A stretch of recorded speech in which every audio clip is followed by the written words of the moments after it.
Olá pessoal, vamos falar um pouquinho aí sobre a prova do vestibular da Unifesp 2012. Vamos começar aí pela questão 16. A questão 16 ele dá um quadro para a gente e pede a quantidade de nadadores do grupo pesquisado tiveram lesões no joelho ou no pescoço, considerando que 5% dos nadadores tiveram lesões nas duas articulações, joelho e pescoço. Vamos para a resolução. Então, na resolução ele fala o quê?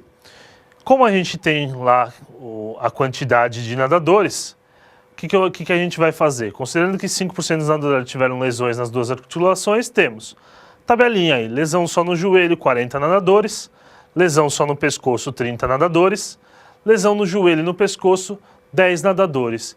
Isso dá um total de 80 nadadores que tiveram lesão no joelho ou no pescoço. No item B, ele pede uma questão de probabilidade. Ele pede a probabilidade de um nadador no grupo pesquisado, escolhido ao acaso, não ter lesões, ou seja, dores no ombro ou na coluna, considerando as manifestações de dores como os eventos independentes. O CPV colocou essa resolução aí de seja A o evento ter lesão no ombro, B o evento ter lesão na coluna, e chegamos na probabilidade de 10% que está ali na resposta final. O grande problema nessa questão é a interpretação que o aluno poderia ter. Ele poderia ter essa interpretação ou a próxima interpretação que eu vou colocar aqui. E aí eu vou grifar aqui para vocês o que aconteceria na hora que... Qual é o grande problema da interpretação? O grande problema da interpretação é isso aqui, ó. Não ter tido lesões no ombro ou na coluna. O grande problema está na interpretação desse exercício, está isso aí. O que a gente faria então se o aluno interpretasse de uma outra forma? A outra forma seria essa. Uma outra interpretação que o candidato poderia ter do enunciado levaria a seguinte conta. Essa probabilidade de dar 60%, como a gente indica aí na questão. Criamos nós, do CPV, que essa questão teria esses dois significados. Optamos por colocar a primeira opção, mas também colocamos uma outra observação que daria esse 60%. Ok? Uma questão tranquila de teoria dos conjuntos mais probabilidade. Próxima questão, que é a questão 17, uma questão de geometria espacial com geometria espacial com função. O que daria essa questão? Determine quantas horas após o início do processo de esvaziamento a altura interna da água no reservatório 1 atinge 5 metros e quanto tempo demorou para que esse reservatório ficasse completamente vazio. Então, fizemos para a altura igual a 5 metros, o tempo demoraria 6 horas para ficar nessa altura de 5 metros. Já para ficar completamente vazio, nós temos que a altura teria que ser 0 metros, né? Ele tem que ficar totalmente vazio. Então, demoraria 8 horas para o tanque ficar vazio. A questão B, ele quer saber o volume que tinha inicialmente no reservatório 1 e a altura H que atingiria a água no reservatório 2. Então temos que H0 igual a 10 representa a altura inicial da água no reservatório, portanto a gente obteria o volume 1 igual a 90 π metros cúbicos. E o volume, como o volume nos dois reservatórios é igual, volume 1 e volume 2, a gente tem o Hzão, que é a altura do reservatório 2, igual a 2,5 metros. Então, uma questão bem tranquila aí para o pessoal fazer.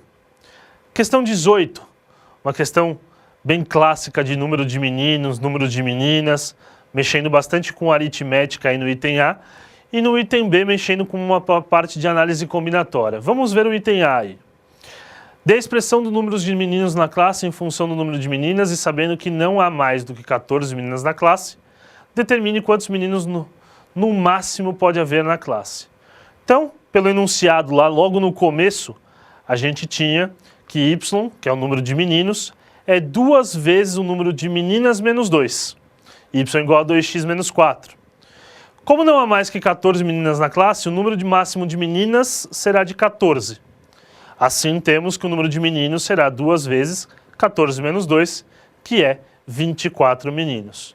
No item ele perguntava, dê a expressão e o número máximo de meninos. Então a resposta seria y igual a 2x menos 4, e o número de meninos que pode haver na classe é no máximo 24. Na questão B, a gente vai mexer um pouco com análise combinatória. Essa parte de análise combinatória diz: como o número de comissões possíveis de 3 meninas é igual ao número de comissões possíveis com 2 meninos, a gente tem esse sisteminha. Combinação x3 é igual a combinação y2 e o y é igual a 2x menos 4.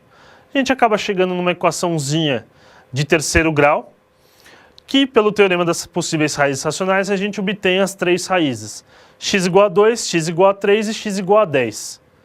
Mas o x igual a 2 e o x igual a 3, como diz lá no enunciado que o x e o y tem que ser maior que 4, a gente só consegue o x igual a 10. Portanto, x é igual a 10 e y igual a 16.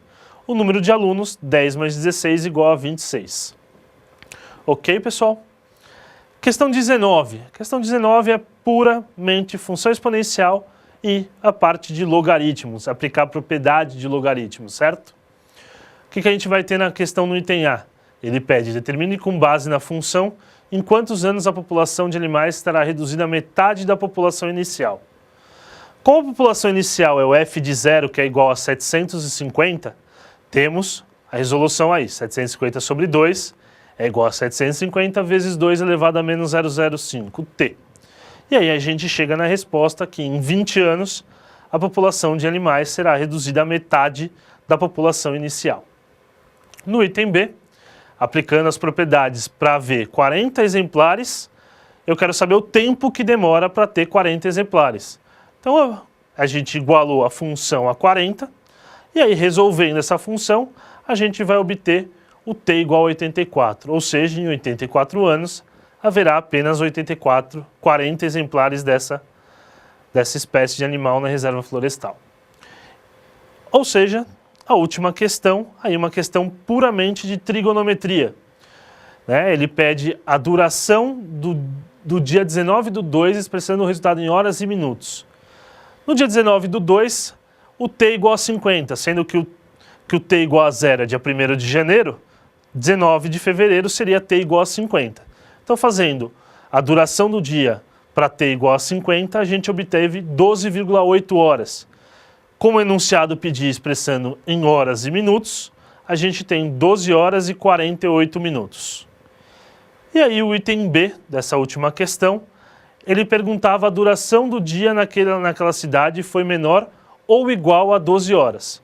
Então a gente pega a função duração e faz menor ou igual a 12, obtendo assim que o tempo, a quantidade de dias, está entre 80 e 260. Isso significa 181 dias em que a duração do dia foi menor ou igual a 12 horas. Pessoal, espero que vocês estejam indo muito bem e agradeço. Até mais.